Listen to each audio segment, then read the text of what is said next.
사순절 두 번째 주간입니다. 우리가 다 아는 것처럼 사순절은 어떤 기간입니까? 예수님의 십자가의 고난과 그리고 그 고난 가운데서 죽음의 권세를 이기시고 부활하신 예수님, 그 부활절을 준비하는 기간입니다.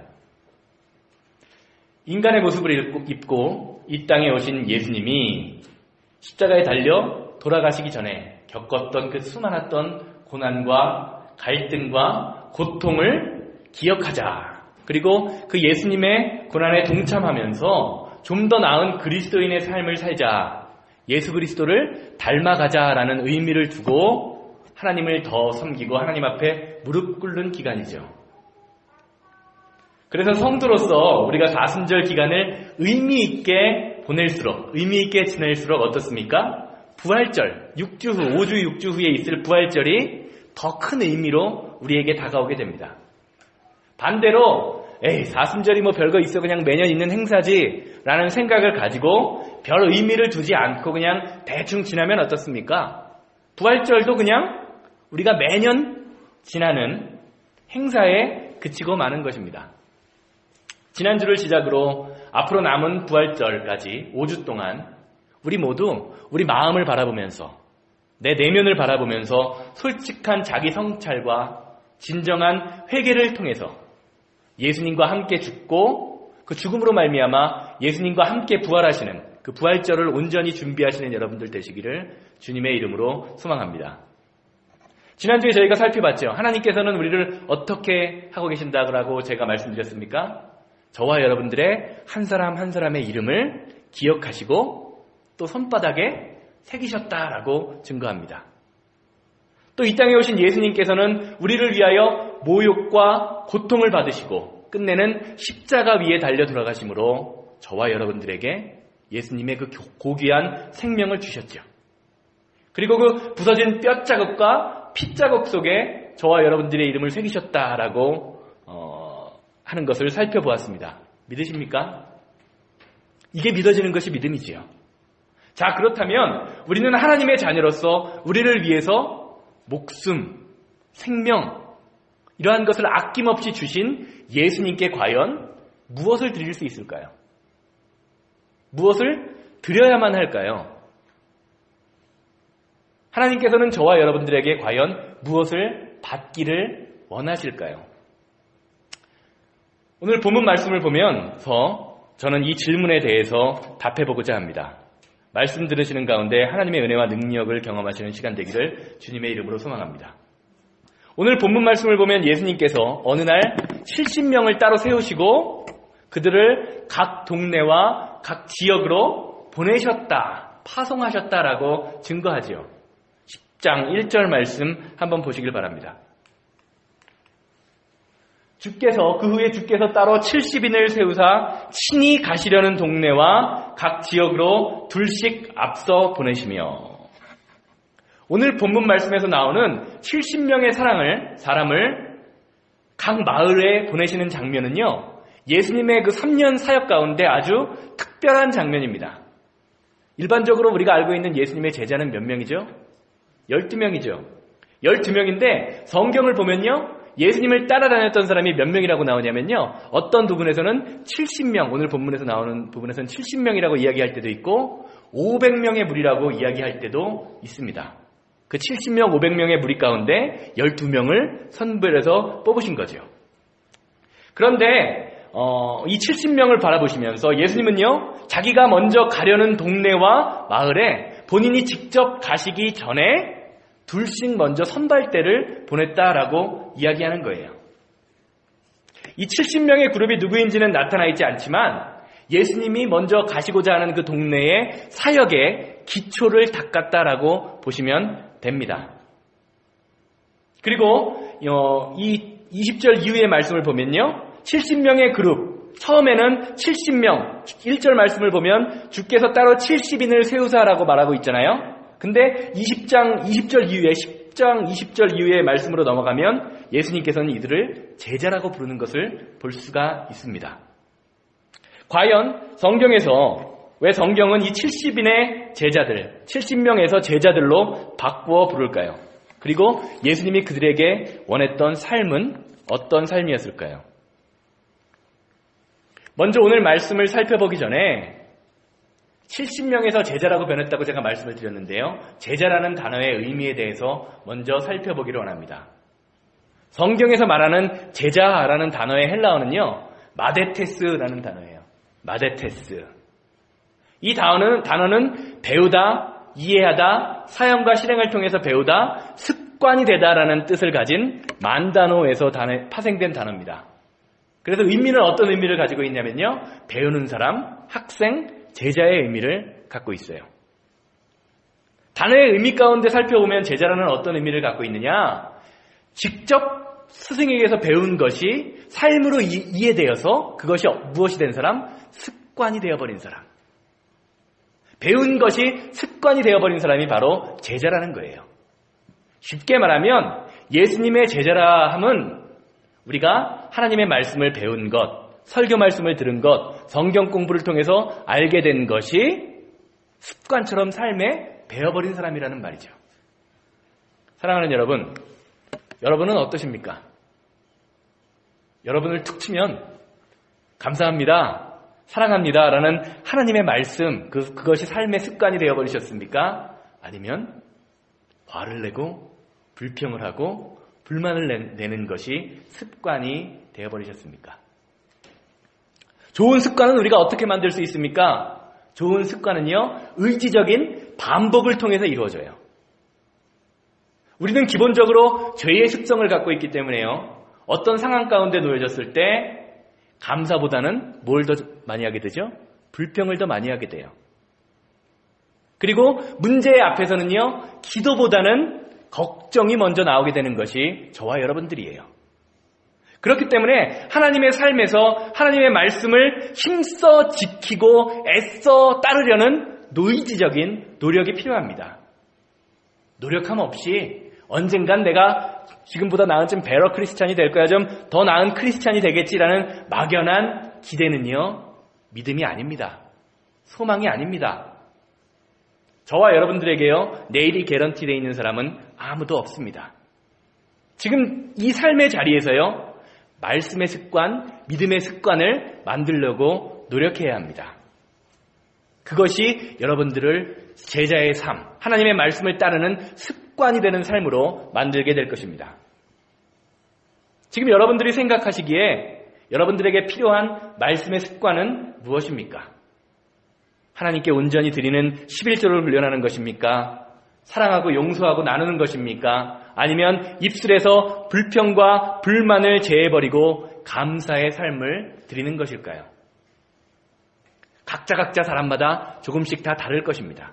그런데 혹시 여러분들에게 하나님이 주시는 감동이 있다면 그 감동에 따라서 말씀의 습관을 세움으로 말미암아 제자의 삶을 온전히 살아가시는 여러분들 되시기를 주님의 이름으로 소망합니다.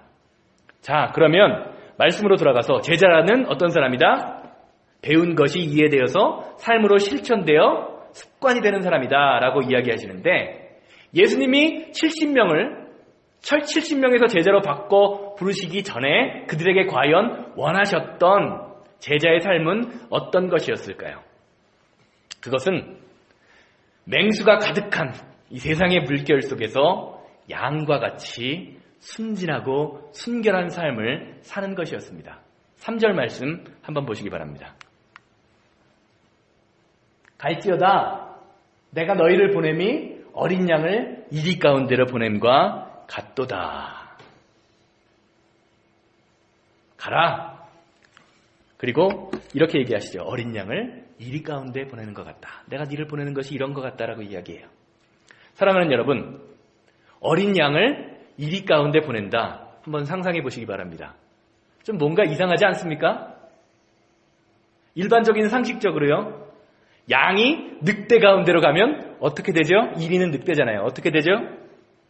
늑대에게 찢기든지 물리든지 상처 입어서 결국에는 피를 흘리다가 죽거나 잡아먹히게 되는 게 일반적인 상식이죠. 그런데 예수님께서는요, 사랑하는 자기의 사람들, 제자들을요, 양의 모습으로 늑대들이 우글거리는 것과 같은 세상으로 보내셨다는 거예요. 좀 이상하잖아요. 어떤 사모님이요, 자신의 아들이 12학년 때 유럽으로 여행을 보내신 적이 있대요. 학교 선생님과 함께하는 학교에서 하는 프로그램이라 안전하고 좋고 아주 좋은 기회였다고 합니다. 그런데 이 사모님이 엄마 없이 아들을 처음으로 여행을 보내게 되니까 공항으로 다가갈수록 외국으로 아들을 보내는 그 마음이 편하셨을까요? 안 편하셨을까요? 안 편하셨겠죠? 그래서 아들에게 이렇게 이야기합니다. 돈은 좀 모자라지 않겠니? 더 줄까? 전화카드는 넣었니? 옷은 충분해? 타이레놀을 넣었어? 이렇게 막 걱정을 해요. 그러자 아들이 못 참고 이렇게 한마디 딱 이야기했다고 합니다. 뭐라고 얘기했을까요? Mom, 딱 그렇게 얘기하고 말았대요. 그제서야 사모님이 조용히 아들을 돌려보낼 수 있었다라고 합니다. 사랑하는 자기 제자들을 자신보다 먼저 예수님 없이 각 마을로 먼저 파송해서 보내는 예수님의 마음도 부모의 심정과 비슷하지 않았을까요? 그런데 예수님의 행동은요, 우리가 자녀들을 보내는 그 마음과 정반대의 행동을 하셨다는 거예요. 너희들이 선교 여행 가는 데에서 여행에 필요한 것을 다 챙겨라. 이머전시를 대비해서 더 챙겨라. 전도에 성공하려면 돈도 많이 가져야 하고 필요한 것을 다 가져가라 하는 대신에 뭐라고 말씀하셨죠? 3절 이후의 말씀 보시기 바랍니다. 쭉 한번 읽어보세요. 시간 되시면. 지갑이나 전대나 배낭, 신발조차도 여분으로 갖고 가지 마라 라고 말씀하고 계세요. 예수님이 제자들에게 원했던 방식은요, 우리가 생각하는 삶의 방식과는요, 이 세상 사람들이 생각하는 삶의 이치와는 전혀 다른 방법이었습니다. 생각해 보시기 바랍니다. 늑대 가운데서 늑대가 판치는 세상 가운데 이기려면, 승리하려면 어떻게 해야 되죠? 늑대를 이길 수 있는 호랑이나 사자를 보내야죠. 아니, 최소한 지지 않으려면 늑대를 보내야죠. 그런데 예수님은요, 그와 정반대로 더 약한, 아니 전혀 힘이 없는 양의 모습으로 세상에 보내고 계세요. 왜 그러셨을까요? 제자들이 늑대가 되기에는 힘이 없거나 멍청해서였을까요? 아닙니다. 제자들이 그리스도인으로서 늑대 같은 세상 속에서 늑대와 똑같이 살지 않기를 원하셨기 때문이에요. 예수님께서 원하셨던 것은요, 힘으로 그들을 이기는 것을 원하지 않으셨습니다. 더 많은 물질과 소유와 자원과 돈으로 성공하는 것을 원하셨던 것이 아닙니다. 오늘 본문 말씀이 말해주고 있는 것은 무엇입니까? 그리스도인으로서, 그리고 제자로서 저와 여러분의 정체성은요, 양이라는 거예요. 양, 어린 양. 그것이 바로 예수님의 정체성과 똑같은 것입니다. 공생애를 시작하시는 예수님을 보고요, 세례 요한이 뭐라고 증거합니까? 요한복음 1장 29절 보면요, 예수님을 바라보는 요한의 시선이 나옵니다. 이튿날 요한이 예수께서 자기에게 나옴을 보시고 이르시되 세상 죄를 지고 가는 하나님의 어린 양이로다. 사랑하는 여러분, 예수님은요, 사역 초기부터 철저히 양의 모습으로 우리에게 나오셨습니다. 그리고 뭐라고 얘기하십니까? 나를 본받아라. 나에게 배우라 라고 말씀하고 계세요. 그런데 이 시대의 많은 그리스도인들이, 아니 저와 여러분들은요, 삶의 자리에서 어떤 모습으로 나아가기를 원하십니까?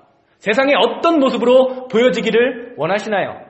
양의 모습입니까? 아니면 늑대와 같은 모습입니까? 아니 혹시 늑대 중에서도 더 힘세고 더 강한 늑대가 되려고 노력하고 있지는 않습니까? 성공하는 일이 늑대가 되려고 다른 늑대들보다 더 영악하고 지혜롭게 살려고 노력하고 있지는 않나요? 늑대의 방식은요, 어떻게 해서든 손해를 보면 안 돼요. 어떻게 해서든 돈을 벌어야 됩니다. 이익을 얻어야 되고 가능하면 많이 얻는 것이 늑대의 방법입니다. 남의 것을 빼앗아서라도 더 가져야 하는 것이 늑대의 방법이지요. 그런데 예수님께서는 저와 여러분들에게 어린 양으로 살아라 라고 말씀하고 계십니다. 이 험한 세상, 정신 안 차리면 손에 들고 있는 것도 어떻게 되죠? 뺏기는 게 우리가 살고 있는 시대잖아요. 이런 세상 가운데서 우리가 잘 살고 이길 수 있는 길은 호랑이나 사자와 같은 힘을 주셔야 될 것 같은데 우리에게 어린 양처럼 살아라 라고 말씀하세요. 왜냐하면 하나님의 말씀의 능력은요, 사자가 되어서 호랑이가 되어서 악착같이 이기려고 애쓰는 데서 나오는 것이 아니라 양과 같이 순결하고 양과 같이 지는 데서 능력이 나타나기 때문입니다. 그것이 바로 십자가의 능력이라는 거예요. 예수님이 70명 이 제자들을 파송하기 전에 구체적으로 제자의 삶이란 이런 것이다 라는 것이요, 바로 누가복음 6장에 나와 있습니다. 아주 긴 말씀인데요. 누가복음 6장 27절에서 38절까지 말씀입니다. 다 같이 한 목소리로 중요한 말씀이니까 한번 읽어볼게요. 시작. 그러나 너희 듣는 자에게 내가 이르노니 너희 원수를 사랑하며 너희를 미워하는 자를 선대하며 너희를 저주하는 자를 위하여 축복하며 너희를 모욕하는 자를 위하여 기도하라. 너희 이 뺨을 치는 자에게 젖뺨도 돌려대며 내 겉옷을 빼앗는 자에게 속옷도 거절하지 말라. 내게 구하는 자에게 주며 내 것을 가져가는 자에게 다시 달라 하지 말며 남에게 대접을 받고자 하는 대로 너희도 남을 대접하라. 너희가 만일 사랑하는 자만을 사랑하면 칭찬받을 것이 무엇이냐? 죄인들도 사랑하는 자를 사랑하느니라. 너희가 만일 선대하는 자만을 선대하면 칭찬받을 것이 무엇이냐? 죄인들도 이렇게 하느니라. 너희가 받기를 바라고 사람들에게 꾸어주면 칭찬받을 것이 무엇이냐? 죄인들도 그만큼 받고자 하여 죄인에게 꾸어주느니라. 오직 너희는 원수를 사랑하고 선대하며 아무에게도 실망하지 말고 아무것도 바라지 말고 꾸어주어라. 그리하면 너희 상이 클 것이요 또 지극히 높은 이의 아들이 되리니 그는 은혜를 모르는 자와 악한 자에게도 인자하시느니라. 너희 아버지의 자비로우심 같이 너희도 자비로운 자가 되라. 비판하지 말라. 그리하면 너희가 비판받지 않을 것이요 정죄하지 말라. 그리하면 너희가 정죄받지 아니할 것이요 용서하라. 그리하면 너희가 용서받을 것이라. 주라. 그리하면 너희에게 줄 것이니 곧 후히 되어 누르고 흔들어 넘치도록 하여 너희에게 안겨주리라. 너희가 헤아리는 그 헤아림으로 너희도 헤아림을 도로받을 것이니라. 마음이 무거워지죠? 이 말씀을 볼 때마다요. 사랑하는 여러분, 예수님이 하시는 이 말씀이요, 그리스도인의 삶이고 제자의 삶입니다. 철저히 손해보는 삶이죠. 손해보자 하면 얼굴들이 무거워지세요. 축복받으라, 돈 많이 벌어라, 풍성해져라 하면 행복해지는데 손해보라라고 하면 무거워지죠. 왜? 우리 안에 손해보기 싫은 마음들이 있기 때문에 그래요. 그런데 이렇게 사는 것이 그리스도인의 삶이요 제자의 삶이라고 예수님은 말씀하고 계십니다. 우리가 신앙생활을 하면서요 한 가지 오해하고 있는 것이 있습니다. 그것은요 우리가 그리스도인으로서 나쁜 일을 안 하면 된다는 생각이에요. 남을 해치지 않으면 나는 좋은 그리스도인이야 라고 생각하는 거예요. 그런데 예수님께서는 뭐라고 말씀하고 계십니까? 남을 해치거나 나쁜 일을 하지 않는 것만으로는 부족하다라는 거예요. 양의 기준이 아니라 이것은 늑대의 기준이라는 겁니다. 자, 한번 누가복음 16장 19절에서 31절에 부자와 나사로의 비유를 한번 보시기 바라요. 자, 거기를 보면요. 거지 나사로가 부자의 대문집 앞에 살면서 뭐를 먹고 살았냐면요. 부자의 밥상에서 떨어지는 부스러기, 음식 남은 걸 먹고 살았어요. 그런데 성경은 뭐라고 이야기하죠? 부자는 죽어서 어디에 갔다? 지옥에 갔다라고 이야기하죠. 자, 사랑하는 여러분, 한번 생각해 보세요. 여러분 집 앞에 지금 노숙자가 살면서요. 여러분이 음식을 갖다 버리면 그것을 노숙자가 주워 먹는다라고 생각해 보세요. 여러분 어떻게 하시겠습니까? 노숙자가 진을 치고 여러분 집 앞에 살고 있어요. 경찰에 신고하시겠죠. 노숙자 좀 데리고 가라고. 우리 집 앞에서 나를 스케일하게 만든다, 무섭게 만든다라고 신고할 거예요. 경찰에 신고하는 게 정상이에요. 이게 저와 여러분들의 사고방식이고 세상 사람들의 사고방식입니다. 그런데 부자는요, 성경에 나오는 부자는요, 충분히 쫓아낼 이유와 권리가 분명히 있는데도 불구하고 어떻게 했죠? 부자의 밥상에서 나오는 부스러기, 남은 음식을 먹고 살게 만들어줬어요. 근데 성경은 무엇이라고 말합니까? 그 사람은 하늘나라에 가지 못하고 지옥에 갔다. 여기서 말하는 메시지가 무엇입니까? 성경에서 말하는 것은요, 늑대의 기준, 세상의 기준을 가지고 나쁜 일을 하지 않는 것만으로는 충분하지 않다라는 겁니다. 많은 사람들이 이렇게 생각하죠. 내가 평생에 남에게 못할 짓 하지 않고 큰 죄를 지은 적도 없고 이만하면 잘 사는 것 아니냐라고 생각하는데 성경은 아니라는 거예요. 이것은 세상적 기준, 늑대의 기준으로는 충분하지만 예수님이 말씀하시는 어린 양의 기준으로는 여전히 부족하다라는 겁니다. 예수님께서 우리에게 무엇을 부탁하고 계십니까? 무엇을 기대하고 계십니까? 뺨 한 대 때리면 반대쪽 뺨도 돌려대고, 야, 네 겉옷을 내놔. 그러면 속옷까지 벗어주고, 구하는 자에게 주며 가져가려고 하는 자에게 다시 달라고 하지 않는 것, 이런 삶을 원하고 계시는 거예요. 또 우리에게 미워하는 사람에게 더 잘해주고, 우리를 저주하는 사람을 도리어 축복해주고, 우리를 모욕하는 자를 위해서 어떻게 하라고 합니까? 무릎 꿇고 기도하라고 말씀하고 계십니다. 세상 사람들이 보기에 착한 것을 넘어서 바보 같은 삶을 살아라라는 거예요. 무조건 지라는 겁니다. 내 마음에 안 들지만, 안 그러고 싶지만 우리를 위해서 목숨을 주신 예수님이 우리에게 바라는 제자의 삶이란 바로 이런 것이에요. 결론적으로 말씀드리겠습니다. 이렇게 힘들고 어려운 삶, 제자의 삶을 살았던, 그리고 예수님께 부탁받았던 이 70명의 제자들, 그들에게 과연 어떤 일이 일어났습니까?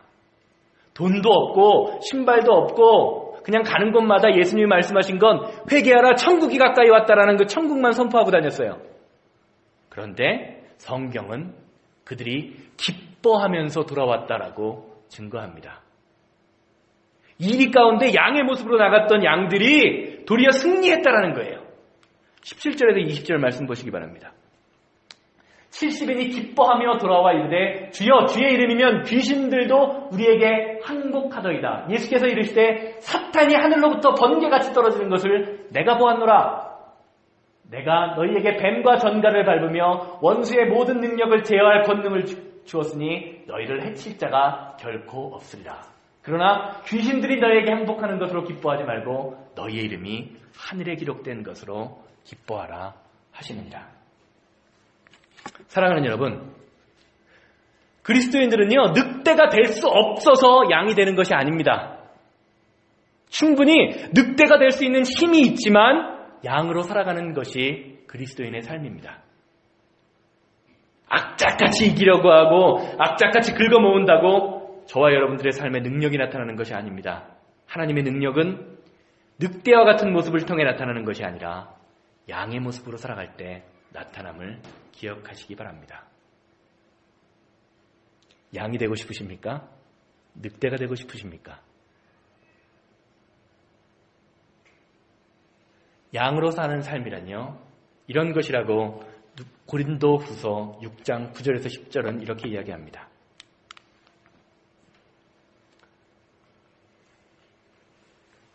무명한 자 같으나 유명한 자요, 죽은 자 같으나 보라 우리가 살아있고, 징계를 받는 자 같으나 죽임을 당하지 아니하고, 근심하는 자 같으나 항상 기뻐하고, 가난한 자 같으나 많은 사람을 부유해 하고, 아무것도 없는 자 같으나 모든 것을 가진 자로다.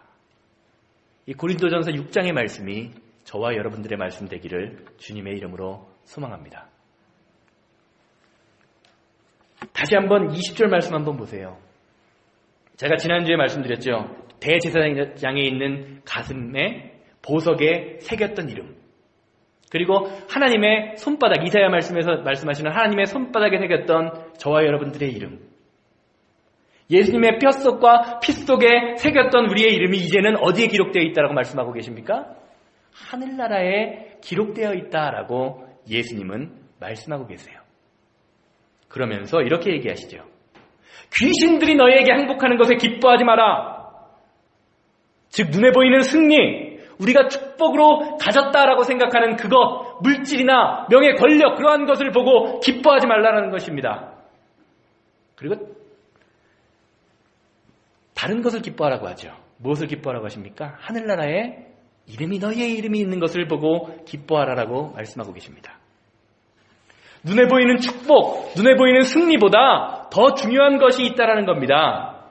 그것은 저와 여러분들이요, 말씀을 통해서 예수 그리스도의 그 피값, 보혈을 통해서 하나님의 자녀, 천국 백성이 되었다라는 겁니다.